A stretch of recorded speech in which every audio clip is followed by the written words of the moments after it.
Hi అందరికీ.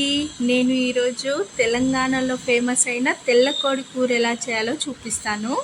ఈ కూరని నేను చేసే విధంగా ట్రై చేశారంటే అచ్చం నాటుకోడి కూరలా ఉంటుంది. దీనికోసం కుక్కర్ తీసుకొని 4 స్పూన్ల ఆయిల్ అయితే వేసుకున్నాను. ఆయిల్ కొంచెం వేడయ్యాక దానిలో మసాలా దినుసులు వేసుకోవాలి. అవి కొంచెం ఎర్రగా ఫ్రై అయ్యాక 4 పచ్చిమిర్చిని 2 ఉల్లిపాయ ముక్కలను కట్ చేసి వేసుకోవాలి. ఉల్లిపాయ ముక్కలు మంచిగా ఫ్రై అయ్యాక 1 స్పూన్ పసుపు, 1 స్పూన్ అల్లం వెల్లుల్లి పేస్ట్ని వేసి పచ్చివాసన పోయేంత వరకు వేపాలి. ఉల్లిపాయ ముక్కలు వేగాక మనం ముందే శుభ్రంగా కడిగి పెట్టుకున్న చికెన్ అయితే ఇందులో వేసుకోవాలి. ఇప్పుడు వీటన్నిటిని బాగా కలపాలి. బాగా కలిపి 5 నిమిషాలు నూనెలో ఫ్రై చేయాలి.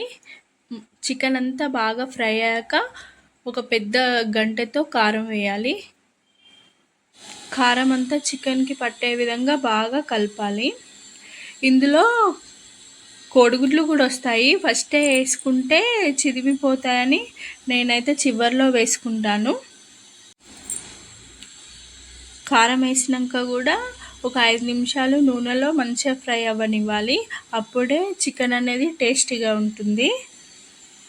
చికెన్ అంతా మంచిగా ఫ్రై అయ్యాక దీంట్లో కొంచెం పుదీనా ఆకులను వేసి కలుపుకోవాలి. ఆ తర్వాత ఇందులో 3 స్పూన్ల ఉప్పుని, 1 స్పూన్ గరం మసాలాని వేసి బాగా కలపాలి. నేనైతే తెల్ల కోడి కూరను ఎప్పుడైనా కుక్కర్లోనే వండుతాను. ఎందుకంటే కొంచెం ఫాస్ట్గా అయిపోద్ది. మామూలు గిన్నెలో అయినా వండుకోవచ్చు, కానీ టైం ఎక్కువ పడుతుంది.